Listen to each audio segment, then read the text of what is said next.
Welcome back class 11.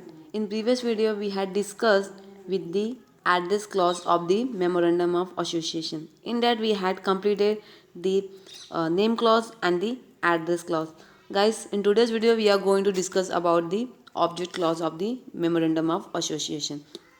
Guys, in that we will discuss the all about the object clause of the memorandum of association. Guys, this is the most important clause of the MOA. ये MOA का सबसे important clause होता है. Why? Because it contain the main object of the company. Company का जो main object होता है इस क्लॉज में मेंशन होता है. Okay, it indicate the range of scope, मतलब कंपनी का क्या स्कोप है इन फ्यूचर में, इट वो इंडिकेट करता है. वो इस क्लॉज के थ्रू इंडिकेट होता है. Means it undertake the all scope of the company in future. Okay, this clause define the scope. ये क्या डिफाइन करता है? It define the scope and limitations of the activity of the company. Means company का object क्या है, means अभी हमारा main object क्या है, वो उसके साथ साथ इन फ्यूचर कंपनी क्या करना चाहती है, what are there in future, उसका ऑब्जेक्ट क्या होगा कंपनी का. मीन्स एक्सपांड, कितना उसका एक्सपांड करेगा कंपनी, कितना डेवलप करने, कितना उसका ग्रोथ रिसर्च, ये सारी चीज़ें ये सब इस ऑब्जेक्ट क्लॉज में मेंशन होती है. तो कंपनी अपने ऑब्जेक्ट को इस क्लॉज में मेंशन करती है और उसके बाद अगर कंपनी उस ऑब्जेक्ट के बियॉन्ड जाती है तो जो कंपनी लॉ है वो उसको रेस्ट्रिक्ट करता है कि नहीं, आपका ऑब्जेक्ट तो इतना ही था, आपकी इतनी ही लिमिट है. सो यहाँ पे कुछ स्कोप भी हैं. मतलब ये क्लॉज क्या करता है, ये डिटरमाइन करता है कंपनी के उसके क्या स्कोप्स हैं और क्या उसकी लिमिटेशन है, मतलब वो किसके बियॉन्ड नहीं जा सकती. So it clause define the scope and limitations. Company की जो भी स्कोप है वो उसके साथ साथ उसकी लिमिटेशन क्या है वो भी डिटरमाइन करता है ये clause. Okay, so see this clause define the object for which A company is formed. मतलब कंपनी कौन से ऑब्जेक्ट के लिए बनाई गई है वो इस क्लॉज में मेंशन होगा. It indicate the range of the activities a company can undertake. मतलब कंपनी कौन से रेंज में अपनी एक्टिविटी कर सकती है, कहाँ तक कंपनी अपनी एक्टिविटी परफॉर्म कर सकती है. ओके, उसके कौन से, मतलब किस एरिया तक, उसका एरिया मीन्स अभी कोई पर्टिकुलर लोकेशन की बात नहीं हो रही है, मतलब कौन से रेंज तक कंपनी क्या कर सकती है, अपना बिजनेस का स्कोप बढ़ा सकती है. This clause states in detail the main object for which the company is to be incorporated. इसमें क्या मेंशन होगा, जो कंपनी का मेन ऑब्जेक्ट है उसके साथ साथ जो अदर ऑब्जेक्ट्स है कंपनी के वो भी उसमें इंक्लूड रहेंगे. Means main object plus other objects of the company. Okay, in achieving it's main, मतलब कंपनी का जो मेन ऑब्जेक्ट है उसको अचीव करने के लिए जो अदर ऑब्जेक्टिव्स रहेंगे, अदर एक्टिविटीज़ रहेंगे, वो भी इसमें मेंशन होगी. The objects of the company must not be illegal, immoral, against the public policy. The object of the company must not be illegal, वो इलीगल नहीं होगी, मतलब it will not be against of the law. Law के against नहीं होनी चाहिए. अगर law के अगेंस्ट हुई तो आरओसी उसे उस कंपनी को वाइड और फिर इलीगल, हम बोलते हैं ना, क्या बोल देगी, मतलब उसको इलीगल डिक्लेयर कर देगी. इमोरल नहीं होना चाहिए, मीन्स कंपनी का ऑब्जेक्ट ऐसा नहीं होना चाहिए कि वो इमोरल हो, इन मतलब in sense of the society. ऐसा कोई भी काम नहीं होना चाहिए, उसका कंपनी का कोई भी ऐसा ऑब्जेक्ट नहीं होना चाहिए कि सोसाइटी के लिए वो हार्मफुल हो. जैसे कोई कंपनी है जो स्मगलिंग का काम कर रही है. ओके, उसका ऑब्जेक्ट क्या है, स्मगलिंग करना. तो अभी स्मगलिंग तो एक तरह से क्या है, वो एक तरह से ऑफेंस है, एक तरह से गुनाह है वो, तो वो इमोरल हो गया सोसाइटी के लिए. तो इस तरह की कंपनी का कोई ऑब्जेक्ट नहीं होना चाहिए. Now the object of the company must not be against the public policy. Public policy के अगेंस्ट नहीं होना चाहिए और in the contravention of the companies act, या भी कोई भी कंपनी एक्ट या फिर जो भी कंपनी के अदर लॉ हैं, ओके, उसके अगेंस्ट में नहीं होना चाहिए, उसके कॉन्ट्ररी में नहीं होना चाहिए. Means it must be defined and stated keeping it must be illegal. ऐसा बोलता है कि ये it must not be illegal, it must be legal. वो क्या होना चाहिए, लीगल होना चाहिए. It must not be contrary of the public policy. It must not be immoral, immoral भी नहीं होना चाहिए. And company can not do anything beyond और outside the scope of its business. Yes, company अपने scope के, company जो अपना object बता दिया, अब उस स्कोप के बाहर भी नहीं जा सकती, मीन्स बियॉन्ड भी उसके नहीं जा सकती, उसकी कुछ लिमिटेशन है। It can do anything which is incidental to the and consequential upon the objects specified in this clause। क्या बोल रहे हैं कि it can do anything, company क्या कर सकती है, कुछ भी कर सकती है, जो क्या होगा, इंसिडेंटल होगा, मीन्स जो कंपनी के मेन ऑब्जेक्ट से रिलेट करता होगा। ओके, और उसके साथ साथ एंड कॉन्सिक्वेंशियल, कॉन्सिक्वेंशियल मीन्स जो उसकी मेन एक्टिविटी होगी ना, उसके रिजल्ट से जो मेन एक्टिविटी होगी, मतलब उसकी मेन एक्टिविटीज का जो मेन ऑब्जेक्ट होगा, उससे जो रिजल्ट निकलेगा, कंपनी उस मैटर में कुछ भी कर सकता है। ओके, इसके बाद any act done by a company beyond the scope of its object will be ultra vires and will be void and have no legal validity। मैंने बता दिया था कि company, it must not be illegal, company illegal नहीं होनी चाहिए, company के मतलब पब्लिक पॉलिसी के कॉन्ट्ररी नहीं होनी चाहिए। It must not be against the public policy, it must not be immoral. अगर कंपनी ऐसा कुछ काम करती है, कंपनी अगर जो कंपनी का जो ऑब्जेक्ट है उसके बियॉन्ड जाती है, okay, so it must, it क्या हो जाएगा, क्या करेगी, हमारी जो कंपनी लॉ है वो क्या करेगी, वो उसको अल्ट्रा वायरस डिक्लेयर कर देगी। अंडरस्टूड, समझ में आ रहा है आपको कि कंपनी क्या करेगी, उसको इलीगल या फिर अल्ट्रा वायरस डिक्लेयर कर देगी। Means it will be void and have no legal validity, इसकी कोई लीगल वैलिडिटी नहीं होगी। ओके, ना अभी देखो गाइस, यहाँ पे दिखा है कि अल्ट्रा मीन्स क्या, ultra means beyond, beyond means across, okay, and the word means vires means the power। Ultra means beyond और vires means power, beyond the power. अगर कंपनी स्कोप के आउटसाइड कुछ जगह काम करती है, ओके, कंपनी स्कोप के आउटसाइड जगह कुछ काम करती है, तो उसे क्या बोला जाएगा, ultra vires. Okay, means beyond the power. Thus, ultra-vires means beyond the power of memorandum. The doctrine of ultra-vires state that any activity done by a company which is beyond the power of the company will be null। Doctrine क्या बोलता है ultra-wires का, कि कोई भी activity company के through की जाती है beyond the power of the company will be null on void और legally ineffective even if all the members have agreed to such act। Thus, a company cannot undertake any object or activity not stated in this object clause।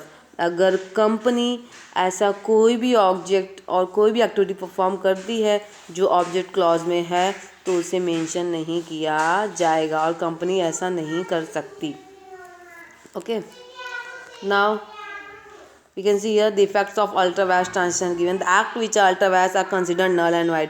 जो भी ultra vires मतलब जो company beyond the power जाके करती perform करती है कोई function कोई एक्टिविटी, तो उसे क्या कंसिडर कर देंगे, नल और wide.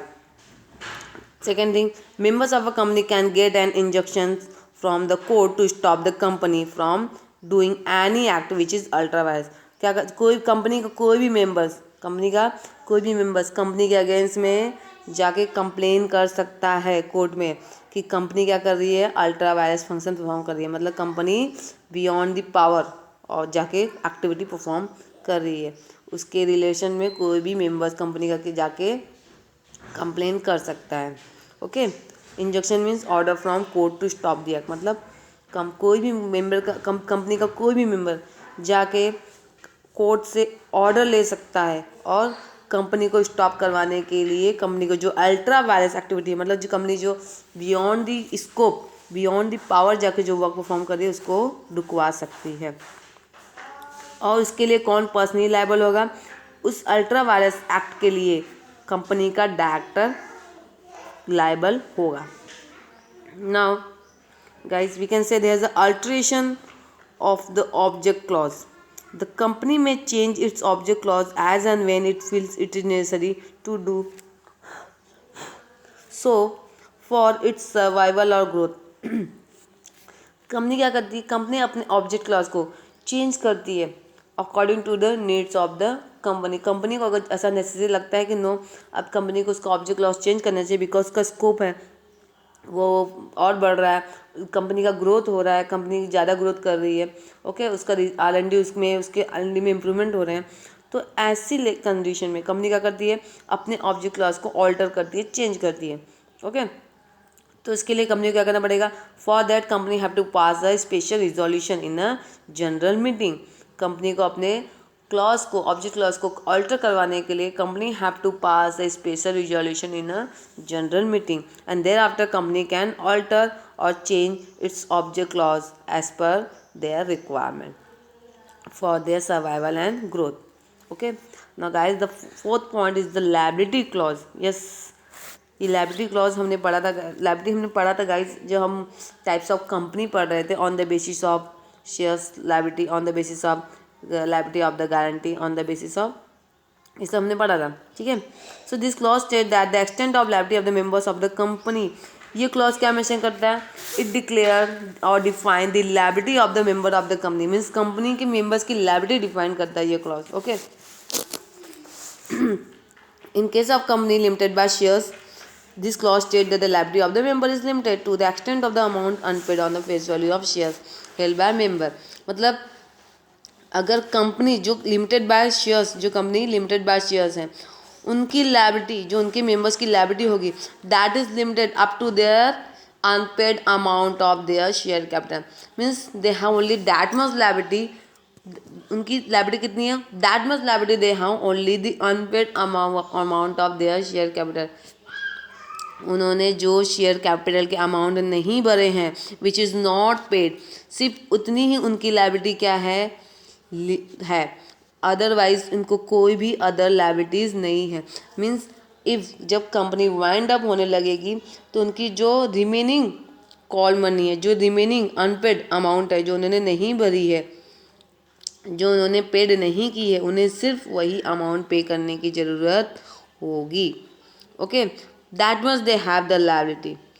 In case of company limited by shares, the liability of the member is limited only up to the amount which is unpaid, जो उनकी अमाउंट अनपेड है शेयर्स की, which is amount unpaid of shares which is held by them, मतलब जो भी shares वो held कर रहे हैं, उनकी जो अनपेड अमाउंट है, सिर्फ उनको उतनी ही लायबिलिटी है, सिर्फ उन्हें उतने ही पेड करनी पड़ेगी at the time of winding up. उसी तरह से in case of company limited by guarantee, this clause state that the amount which every member guarantee to pay toward the assets of the company at the time of winding up और toward the cost और expense at the time of winding up, means जो limited company है which is limited by the guarantee, in case of a company limited by guarantee the liability is limited to the amount of guarantee, मतलब उन्होंने जितनी guarantee दी है ना, सिर्फ उतनी ही उनकी लायबिलिटी है, इसके अलावा उन्हें और पैसे नहीं देने हैं। Means company can not ask for the more money about the extra fund to the company limited by guarantee. Okay, जो कंपनी लिमिटेड बाय गारंटी के थ्रू कोई मेंबर है तो कंपनी उनसे एक्स्ट्रा फंड नहीं मांग सकती, but they have to pay only that much amount which they have agreed, जितना उन्होंने एग्रीड किया, जितना उन्होंने गारंटीड किया। Okay, in case of unlimited liability company with और without share capital, this clause state that the liability of it member is unlimited, but जो unlimited liability company है, here जो कंपनी की मेंबर, जो अगर कंपनी शेयर कैपिटल के साथ है तो भी, और विदाउट द शेयर कैपिटल है तो भी, जो कंपनी के शेयर्स इशू करती है वो भी, और जो शेयर इशू नहीं करती वो भी, इसमें क्या है, इसके नाम में लिखा है कि अनलिमिटेड है, तो इनके जो मेंबर्स हैं उनकी लायबिलिटी अनलिमिटेड रहेगी, चाहे उन्होंने कंपनी के शेयर्स परचेस किए हो या नहीं किए हो, they have the unlimited liability because उसका नाम ही unlimited liability. Company limited by shares है, so they are only liable to the extents of the unpaid amount of their, उन्होंने जो अनपेड अमाउंट की है, जो नहीं भरी है, बस उनको वही भरना है। कंपनी लिमिटेड बाय गारंटी, उन्होंने जो गारंटी दी है बस वही देना है, बट अनलिमिटेड में their liability are unlimited, company कितने पैसे मांग सकती है उन्हें, कंपनी के जो डेप्ट है उस पर डिपेंड करती है उनकी liability. Okay, so there has the unlimited liability of the member of the company. Now alternation of the liability clause. Now see, according to Company Act 2013 or any rules met thereunder does not contain any provision regarding the alteration of liability clause. अब यहाँ पे liability clause का alteration होने के लिए कोई भी ऐसा प्रावधान नहीं बना है। Legally speaking, the relationship between a member and the company is contractual relationship. वो अगर हम लीगली बात करें तो जो मेंबर्स की और कंपनी का जो रिलेशंस है ये कॉन्ट्रैक्चुअल बेसिस है, मतलब एक कॉन्ट्रैक्ट बेसिस पे है। Hence, if any changes is to be made in the liability of a member, it has to be with the consent of the member and that too in writing. अगर company कोई changes करना चाहती है liability में members के, तो उसमें सारे मेंबर्स की क्या होनी चाहिए, कंसेंट होनी चाहिए। मीन्स यूनैनिमस होना चाहिए कि सारे जितने भी मेंबर्स हैं उनका क्या हो, कंसेंट, उनकी सहमति से लायबिलिटी क्लॉज में चेंजेस हो सकते हैं। Understood guys? what has it done कि according to company 213 there has no any rule which contain the alteration of the liability clause, मतलब liability clause में अल्ट्रेशन हो ऐसा कोई भी प्रोविज़न नहीं है, कोई भी प्रावधान नहीं है, कोई भी रूल्स रेगुलेशन नहीं बने हैं। ये क्या है, यहाँ पर मेंबर्स की और कंपनी का जो एक रिलेशन है वो कॉन्ट्रैक्ट बेसिस पे होता है। बट और यहाँ पर अगर कोई भी चेंजेस करना चाहा लायबिलिटी क्लॉज में, जो भी मेंबर्स की जो लायबिलिटी है उसमें कोई चेंजेस करना चाहे about the liability of the member, so in that condition the company want to take the consent of each and every member और even in a writing. Okay, now guys the next point is the capital clause. That हमको पता है guys कि when we start the company, जब हम company start करते हैं, so we need a fund. So guys they when which are the large company, जो बड़ी बड़ी कंपनी है which hold their business on a large scale, से want to raise the capital, उनको क्या करना पड़ता है, कैपिटल रेज करने पड़ते हैं। So for that they issue the debentures, shares, bonds etcetera etcetera. Okay, so guys but यहाँ पे क्या है, यहाँ पे सिर्फ उस कैपिटल की बात नहीं हो रही है कि जो हम सिर्फ पब्लिक से कलेक्ट करते हैं, यहाँ पे ओवरऑल कैपिटल की बात हो रही है कि हमें पूरे कितने कैपिटल लगेंगे, इन फ्यूचर हमें मिला के हमारे कितना कैपिटल होगा, वो इस क्लॉज में मेंशन करना पड़ता है। हमारा करेंट कैपिटल की बात नहीं हो रही, हमारे इनिशियल कैपिटल की बात नहीं हो रही, यहाँ पे हमें ओवरऑल कैपिटल मेंशन करना पड़ता है कि हम कितने कैपिटल इन फ्यूचर लेंगे। बट उसके बियॉन्ड जो हमने लिख दिया, अब उसके बियॉन्ड हम फ्यूचर में कैपिटल रेज नहीं कर सकते। तो यहाँ पे पूरा हमारा जो नॉमिनल पूरा initial capital including initial capital, हमारा पूरा कैपिटल जो हमारा मैक्सिमम कैपिटल हम कितना लेंगे आगे, मतलब कंपनी की पूरी लाइफ में हम कितना मैक्सिमम कैपिटल रेज करेंगे, दैट इज इंक्लूडेड हियर, वो यहाँ पे इंक्लूड रहता है। Okay, this clause state that the amount of capital with which the company is registered, यहाँ पे क्या रहेगा, ये क्लॉज ऐसा है कि जो कंपनी जिस अमाउंट ऑफ कैपिटल रजिस्टर्ड होगी वो क्लॉज यहाँ पे मेंशन होगा, means the maximum clause. This capital is hence called as the registered capital. इस क्लॉज को क्या बोला जाता है, इसलिए registered capital. This is the maximum capital which the company is authorized to raise. Hence, it is also called as authorized capital. Means ये वो capital होता है कि कंपनी अपनी पूरी लाइफ में कितना कैपिटल रेज करेगी। इनिशियल कैपिटल की बात नहीं हो रही है कि हमने शेयर्स इशू किए, डिबेंचर इशू किए, वो दैट मच कैपिटल ओनली। यहाँ पे ऑथोराइज पूरे कैपिटल की बात हो रही है, होल कैपिटल की बातें हो रही है। Okay, so it is known as the authorise capital कि मैक्सिमम कैपिटल कंपनी कितना रेज कर सकती है। In case of a company with share capital, this clause states that the total amount of share capital in terms of the total number of share. अगर हम share capital company की बात करें तो यहाँ पे जो कंपनी है वो क्या करेगी, वो स्टेट करती है, क्लॉज में स्टेट करती है कि total amount of share capital in the terms of total number of share and the fix value per share called as the face value of share. Yes, अभी क्या बोलता है कि इस क्लॉज में ये भी मेंशन होगा कि कंपनी जो कंपनी का total amount of share capital है, ओके, उसकी जो उसका शेयर्स रहेंगे, जो शेयर कैपिटल होगा उसके पर शेयर की जो वैल्यू होगी वो फिक्स होगी, और वो फिक्स वैल्यू को क्या बोला जाएगा, face value of the shares. If a company want to issue more share to raise more fund then the amount of authorised capital, then the company has to alter the capital clause. Yes, अगर guys company ने क्या कर दिया, company ने अपना maximum capital mention कर दिया कि हमारा ऑथोराइज्ड कैपिटल इतना रहेगा, बट इन फ्यूचर कंपनी को ऐसा लगता है कि नहीं, अरे यार हमने तो कम लिख दिया था, हमने कम मेंशन किया था। ओके, तो ऐसी कंडीशन में अभी हमको और कैपिटल की ज़रूरत है, तो ऐसी कंडीशन में कंपनी क्या कर सकती है, कंपनी अपने ऑथोराइज्ड कैपिटल को अल्टर कर सकती है, but there has the some provision जो कंपनी को फॉलो करने पड़ेंगे। Okay, so there has a one point, alteration of capital clause. The articles of association of a company authorizes the alteration in the capital clause. Article association क्या करता है, वो capital clause को क्या कर सकता है, ऑथोराइज अल्टर कर सकता है। Means articles of association of the company authorises the alteration in the capital clause. मतलब AO में, आर्टिकल्स ऑफ एसोसिएशन में ये रूल है, ये प्रोविज़न है कि वो क्या कर सकता है, उसको अथॉरिटी है कि वो कैपिटल क्लॉज को अल्टर कर सकता है। Capital clause is altered for reason like increasing the authorised capital by issuing new share. Means अभी ऑल्टर करेगा, अल्टर करेगा मीन्स का ये मतलब है कैपिटल क्या करेगा, कंपनी क्या करेगी, अपने ऑथराइज्ड कैपिटल को इंक्रीज करेगी bye issuing the new share. कैसे अपने कैपिटल को बढ़ा सकती है वो कंपनी, अपना ऑथराइज कैपिटल बढ़ा रही है, मतलब कहाँ से और पैसा लाएगी, तो इट मीन्स कि वो अपने न्यू शेयर्स को क्या करेगी, इशू करेगी, और जो उसकी फुल्ली पेड अप शेयर्स हैं उनको स्टॉक में कन्वर्ट कर देगी। Okay, so capital clause is alter by passing an ordinary resolution in the general meeting of the company. उसके लिए क्या करना पड़ेगा, एक ऑर्डिनरी जनरल मीटिंग क्या करनी पड़ेगी, कंडक्ट करनी पड़ेगी, और एक ऑर्डिनरी रिजोल्यूशन पास करके, एक साधारण सा रिजोल्यूशन पास करके कंपनी अपने ऑथराइज कैपिटल को इंक्रीज कर सकती है। इस तरह से वो अल्टर कर सकती है, चेंज कर सकती है। So guys, this is of 5th point, capital clause. Thereafter we will discuss about the association or subscription clause, but आज के लिए इतना ही। Good bye.